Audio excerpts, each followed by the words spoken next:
Hello and welcome to the Teaching Transformations podcast, a collaboration between the Academy for Sustainable Futures and the Careers and Enterprise Service at Canterbury Christ Church University. I'm your host, Jack Swan. In this podcast, we interview lecturers and course leaders and ask them how they've managed to embed sustainability into their course and their teaching.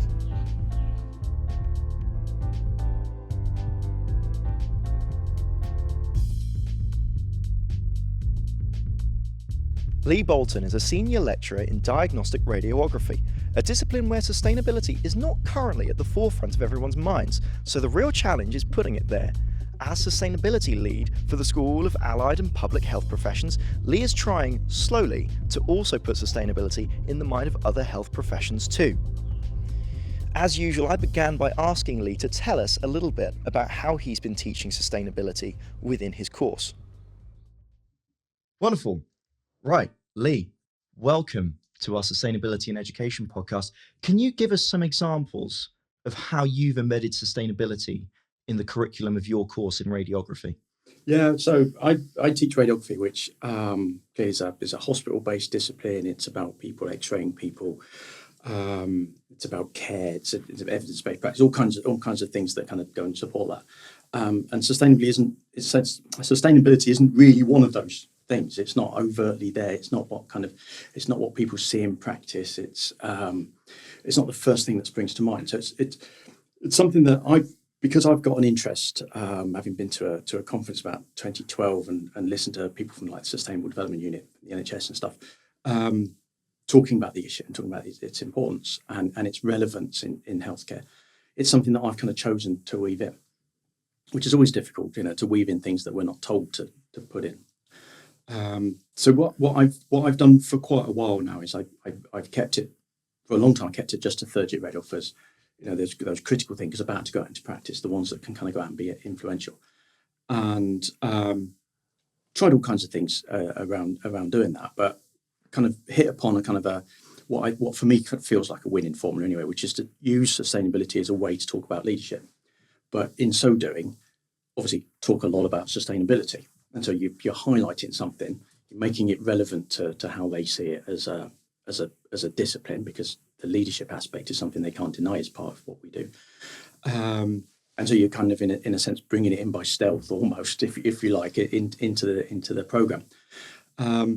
That's kind of evolved and gradually through kind of working on colleagues and so on. We're looking forward in our new validation of the thing to bring that forward into the second year, into thinking about it in what is an evidence-based practice module, essentially. It's about teaching the discipline of understanding the science that underpins what we do and all that kind of stuff, but making it one of those things that sits in there. Yeah, let's go into a bit more detail on that. I was really excited when we first spoke informally about this, and because I thought, wow, radiography, like you say, it's not where you'd think sustainability would be. And you told me in some detail about what this meant for the leadership course and the kind of scenarios you were positing for these students. Can you tell us a bit more about what that looked like, and then maybe as well what you're thinking for next year? Yeah, I started that with in terms of thinking about leadership and sustainability and kind of bring those things together, thinking, right, okay, let's dream up some things about sustainability. And I used something that the NHS was producing at the time, called a 10-10, which was 10 ways to reduce carbon footprint by 10%. And they produced a series, one for being a nurse on a ward and one for being an outpatient nurse and one for dialysis care and stuff like that. But they didn't do one for radiography. So I kind of go, right, here's your challenge, guys. So come up with this. And you get all kinds of things, the light bulbs being lower energy and sort of things like that. But actually some real out there kind of big technological challenges around, running an MRI scanner on less electricity and things like that, which, we'd love to do, but it's not technically there. So that was kind of the thing. But then my next question, which kind of gets into the heart of leadership, is right, why aren't these done already? What holds us back? What is it about? Is it about the people holding us back? Is it about the building holding us back? Is it about the NHS, the system, the ethos of what it is? What holds us back? And how can we smash through that? How can we get through? How can we get through this thorny problem of someone kind of going, I feel like a drop in the ocean? How do we deal with that? So that's kind of where that discussion then goes on to. Obviously, the idea of the 10/10 is kind of an old-fashioned idea now. Wouldn't well be on trying to reduce our footprint by 10%. So kind of that the initial vehicles had kind of changed over time, but that's essentially the plan of the when it was a single session as it currently is at the moment until we revalidate. That's the notion of what we're looking at. More than that, I mean, I teach other modules in other places, so as a person, I just mention it along the way. That's my idea of sustainability and how we teach it is around it just being a thing that we talk about. Yeah. Tell me about some of the challenges that you've faced, because you've come in with this really great idea of here's this leadership module, leadership in healthcare, and then you've taken sustainability and used that as the vehicle to explore that. Did you face any struggles, any barriers that you had to overcome in terms of fitting things into the content that was expected, or the validation criteria, or wider bureaucracy from the university or anything like that? What did you struggle with? I suppose the principal thing is that that seemingly irrelevance of it, that kind of, I have to make that case for this is a thing that's to be done. How much you understand about how pre-registration learning, but in healthcare professions, we have a regulator outside of, for us, it's the Health and Care Professions Council, and they tell us what we must teach. These things must be in your program. We can put other things in if we want, but these things have to be in the program. And so a lot of our work is if you don't think about it in any wider sense, a lot of work is predicated around, right, okay, we'll get that stuff done. This is the amount of time we got, right, let's spread it out. And there becomes no room for anything else unless you have those thoughts of putting it in. Leadership, funny enough, is not one of the things that we have to teach. And so that's something we've chosen to teach for quite a long time. People are quite happy about it. People are happy that we do sustainability. There's no kind of university bureaucracy holding that back in a sense. But there is that challenge. You've got to make it happen. If you don't make it happen, there's no paperwork that's going to tell you it's got to happen. That's the thing. And so it ends up being, a lot of these things in sustainability end up being about one person driving something, one person keep banging away about it. I suppose that's the biggest challenge, is that I've got to keep banging away about it. In the other professions I try to influence in my school, they haven't got someone like that within there doing that. So it's me trying to drive that from outside. That's a challenge, because I don't know what it is to be a operating department practitioner. I don't know what their curriculum looks like, but I'm saying to them, you want to get this in somehow. You want to get, and they're kind of, I'm having to, in a sense, kind of almost try to understand their profession in order to go, right, okay, these are the things you can talk about them. So that's a challenge. That's a really interesting pair of tensions you highlight there. One which is very general, and one certainly I think is very applicable at Christ Church, where as a university, so many of our courses are sort of vocationally oriented, have to hew quite closely to validatory criteria, as opposed to maybe some other universities which are more research-based, which perhaps have a wider scope in what they can pursue. So that's a really interesting one. And what you're saying there, which is to identify where you have the flexibility around the core of what you must deliver, and then trying to put sustainability in there, that sounds like an illuminating path forward as well. Like you say as well, looking at sustainability is something that's starting to come in and to creep in from the careers side of things as well, something that is expected in students in terms of ESD, green skills and so forth. Perhaps there'll be opportunities arising there, although that's not so much what you've found historically up till now with radiography. And then the other one, like you're describing, being the kind of sole champion for sustainability within your department.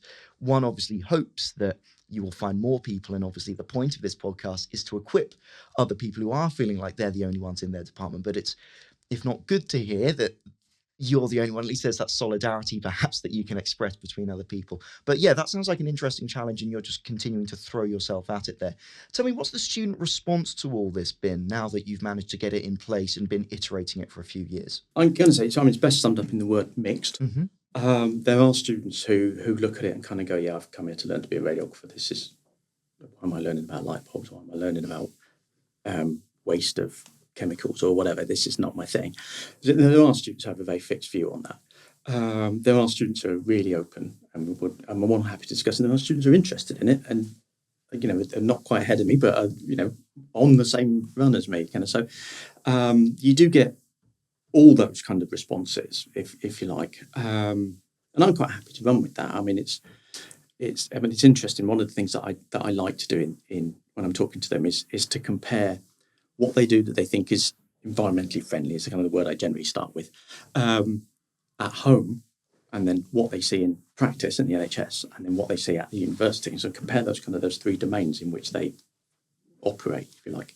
And what you find is even the ones that really doubt it's part of the programme do stuff at home. They all have a recycling bin and all that. Well, that's not true. All the ones that live in a home have a recycling bin. So there's some stuff that you can work with. And you can go, right, if you've got that interest there, or if you're allowing yourself to be forced to do this by society there, why can't we do that here? What's the thing that holds us back? What's the change that needs making? And that's so important with thinking about education for sustainable development. If you look at, say, the UNESCO side of things at the top level, they will say, well, it's not just recycling. It's not just what we immediately think of in terms of carbon footprints, because biodiversity is there, but then there's also much wider things. They talk about skills around compliance, skills around sort of operations, skills around life cycle management, that kind of thing.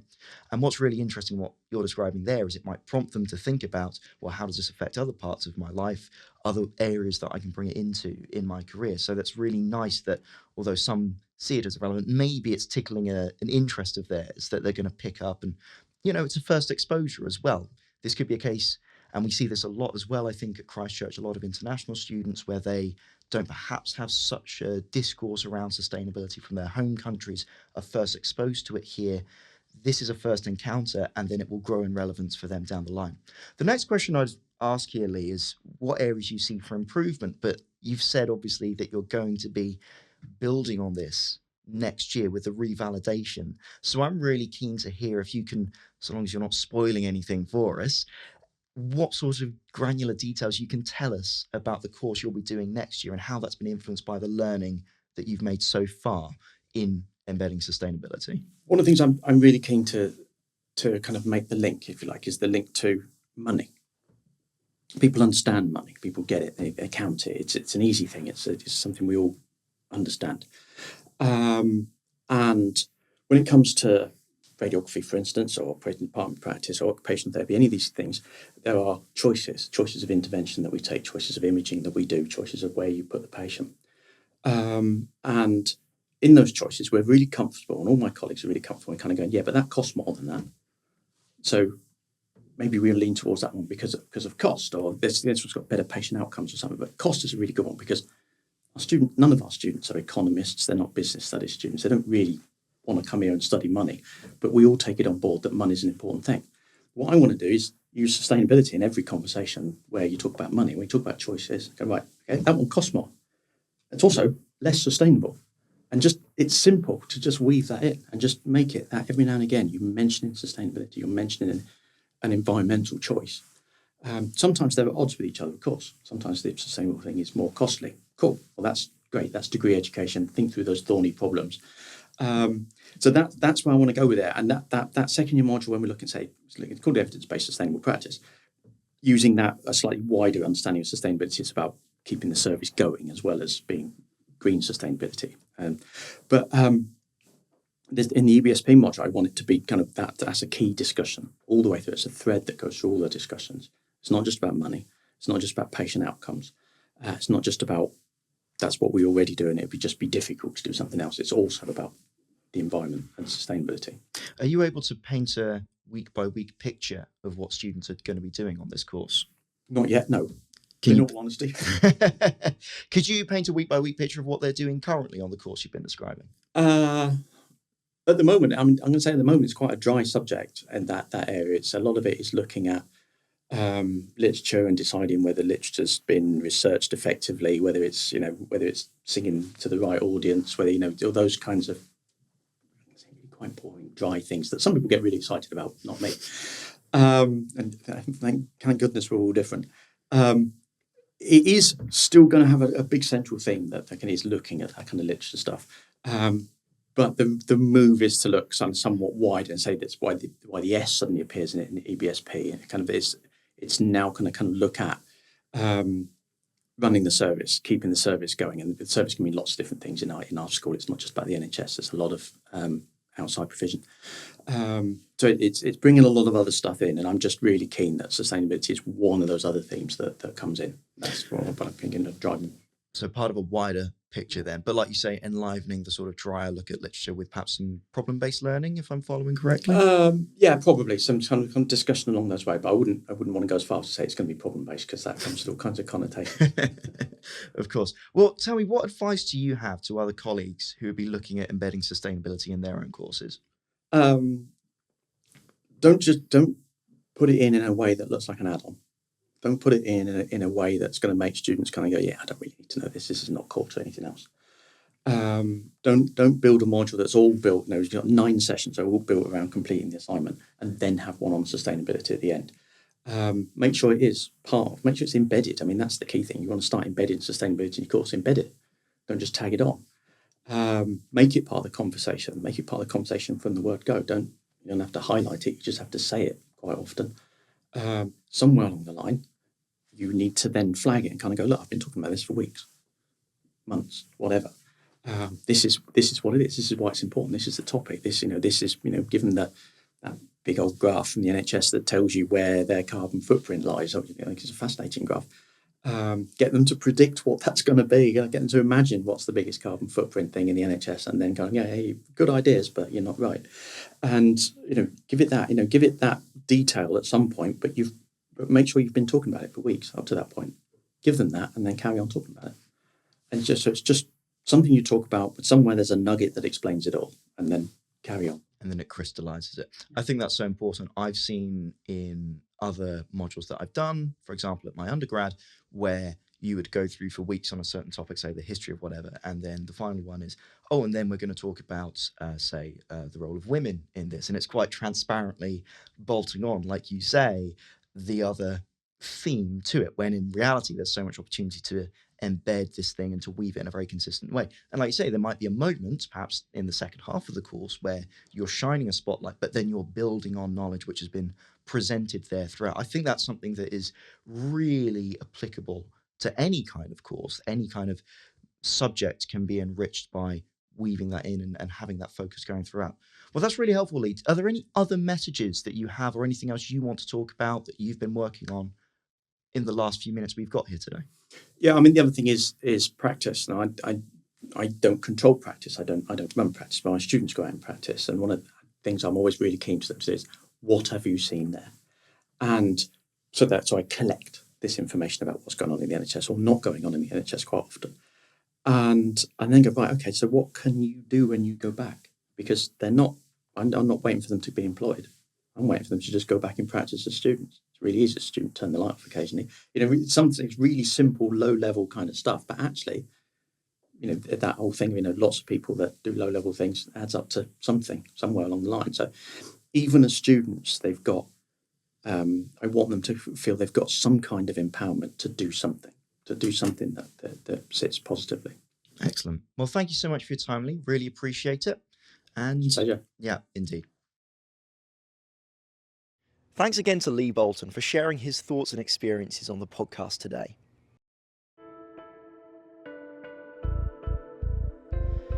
Thanks for joining us on the Teaching Transformations podcast. The podcast is a collaboration between the Academy for Sustainable Futures and the Careers and Enterprise Service at Canterbury Christ Church University. I've been your host, Jack Swan. Production and video editing is handled by Harry Cooper. The video version of the podcast was recorded by Harry King and Drew Shelley-Winfield. Audio design and editing is managed by Matt Crawley. Additional equipment and recording space was organised by James Sanford and Kiara Hewer. Distribution and promotion is organised by Bethany Clemson.